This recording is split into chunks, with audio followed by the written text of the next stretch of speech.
आपके प्रधानमंत्री के गांव से आए, गुजरात। प्रधानमंत्री गांव से? मतलब वही आसपास में, गुजरात से है। क्या नाम है आपका? प्रशांत। प्रशांत, क्या करते हैं आप? वकील हूँ वकील साहब हैं। हाई कोर्ट में। कब आए आप इधर? मैं पहली बार आया था 28 तारीख को, जब फुनसुक सर ने शुरू किया था। सोनम वांगचुक। अब इतना पिक्चर लोग दिमाग में चढ़ गई है। हाँ, वो हो गया सब।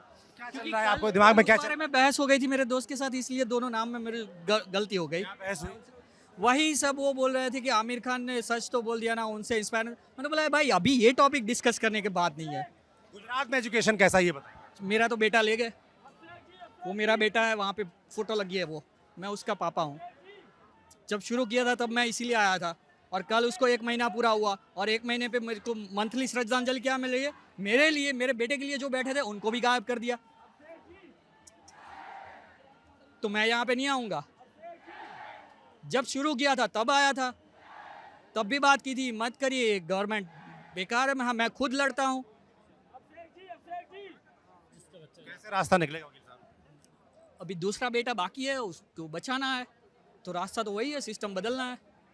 क्योंकि घर में कोई कमी तो थी नहीं, मैं ऐसा नहीं है कि गरीब थे या पैसा है या नहीं है। बच्चा पढ़ाई के साथ शादी कर चुका था, ऐसा था। जो सिस्टम में उनके बेटे बेटे नहीं है। अभी जो मेन स्ट्रीम चैनल्स है उनको ये सब नहीं दिख रहा है। 12 तारीख को सीधा न्यूज़पेपर में डाल दिया, पेपर लीक हो गया। 3 तारीख को एग्जाम हुई, 12 तारीख को पेपर लीक आ गया। मैंने न्यूज़पेपर अपने घर में छुपा के रख दिया था, मेरा बच्चा पूरा वैकेशन एंजॉय कर रहा था। उसकी कोचिंग वालों ने उसको मैसेज किया कि वापस आ जाओ। वो जब वो घूमने का प्लान कर रहा है, 2 साल से मेहनत करके थक चुका बच्चा है, वो रिलैक्स हो गया था। इतना अच्छा एग्जाम उसका गया था, वो तैयारी कर रहा था नीट की, जेई मेंस क्लियर कर लिया था ऐसे ही टाइम पास के लिए। इतना तो होनहार था मेरा बच्चा। प्रिपरेशन नहीं चल मालूम नहीं, 1 महीने तक तो उसने खींच लिया होगा, हमें कुछ बात ही नहीं, हमें समझ में भी नहीं आया कि उसके दिल में इतना कुछ चल रहा है। 12 तारीख को मैं कोर्ट में था, मुझे मिलने तक नहीं रुका। मुझे बोल रहा है नहीं डैडी, मेरे को फार्म हाउस से मम्मा को बोला पिकअप कर ले, मैं अभी जा रहा हूँ कोचिंग क्लास पे वापस। वहाँ से मैसेज आ गया। मैंने बोला बेटा अजी सरकार ने कुछ डिक्लेयर नहीं किया है कि नया एग्जाम होगा, ये एग्जाम का रिजल्ट में क्या फेरफार, कुछ नहीं आया है। फिर भी वो भाग पड़ा। कैसे न्याय मिलेगा आपको, क्या होना चाहिए? सिस्टम बदलना है, और सिस्टम बदलने के सबसे पहले तो जो अपना एजुकेशन मिनिस्टर है उनका रेजिग्नेशन ही। क्योंकि कोई जवाब देने वाला तो अभी तक कोई जवाब ही नहीं दे रहा है। मेरे वाइफ को मैं क्या जवाब दूं, कहाँ है उनका बड़ा बेटा? छोटे लड़के को क्या बोलूं, कहाँ है उसका भाई? 28 तारीख को यहाँ आया था तो मैंने को लगा था कि 2-3 दिन में कोई ना कोई रेजिग्नेशन आएगा। राह देखता रहा, राह देखता रहा। फिर सोचा था ये अभी संसद तक कुछ करेंगे तो कुछ रिजल्ट आएगा। उससे पहले बस 1 महीना, कल 18 तारीख था, सुबह जाग के मैं मोबाइल में देखता हूँ ये न्यूज आता है। इसलिए आप आ गए। कौन राह देख पाएगा? कौन बाप ऐसा जिसके बच्चे के लिए लड़ रहे हैं, जो चला गया उसके लिए भी लड़ रहा है। ये सब बच्चे, नेहा, मनीष, विजय, सब लड़ रहे हैं। अभिजीत ने इतना बड़ा, कल वो न्यूज़ आया, उसके बाद दोपहर को कोई बीजेपी की कार्यकर्ता आके उनके मुंह पे कुछ ईंट डालती है। क्या हो क्या रहा है यहाँ पे? बाहर देख रहा हूँ कैनन सिस्टम सब लगा हुआ है, सब रेडी है जैसे अटैक करने वाले। ये सब क्या यहाँ पे दंगाई लगते हैं उनको? सब पढ़े लिखे बच्चे भी हैं जो आगे पढ़ना चाहते हैं, खुद का करियर बनाना चाहते हैं। मेरे बच्चे को भी क्या ख्वाहिश थी, बस खुद की पहचान बनानी थी। हमारे घर में कोई डॉक्टर नहीं है, उसने कभी ये नहीं बोला कि नहीं मैं डैडी आपकी तरह वकील बनूं या मैं दादाजी की तरह बिजनेसमैन बनूं, कुछ नहीं। उसको बस खुद का ही पढ़ना था। 3 साल उससे मेहनत की है,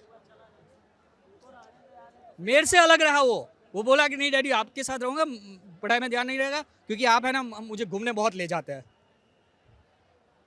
पिछले साल जबरदस्ती उसको 5 दिन का वैकेशन करने ले गया। बोला भाई पूरा दिन पढ़ता मत रहे।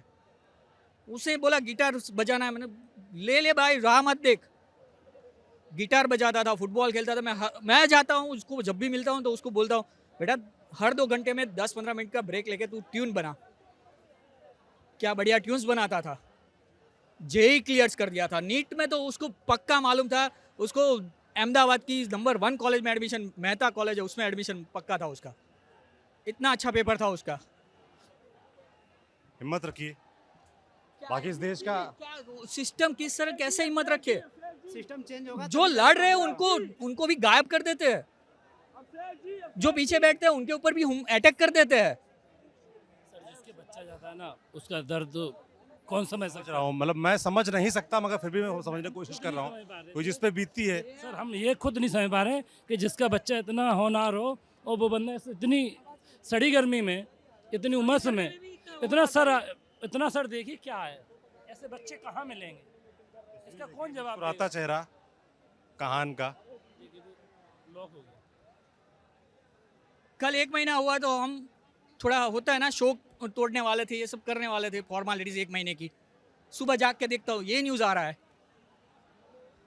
कोई भी सरकार इनका बेटा इनको वापस लाकर नहीं दे सकती, मगर कम से कम जिस उसके लिए वो कह रहे हैं कि एक बेटा उनका बचा हुआ है, उसके लिए कम से कम एजुकेशन सिस्टम में रिफॉर्म्स हो, धर्मेंद्र प्रधान इस्तीफा देकर अकाउंटेबिलिटी तय करें, इस देश में जवाबदेही तय हो, इसलिए ये यहाँ पर आए हुए हैं। बेटा उनका गुजरा 1 महीना हो गया है, मगर अभी ये इस उम्मीद से यहाँ है कि शायद कुछ होगा।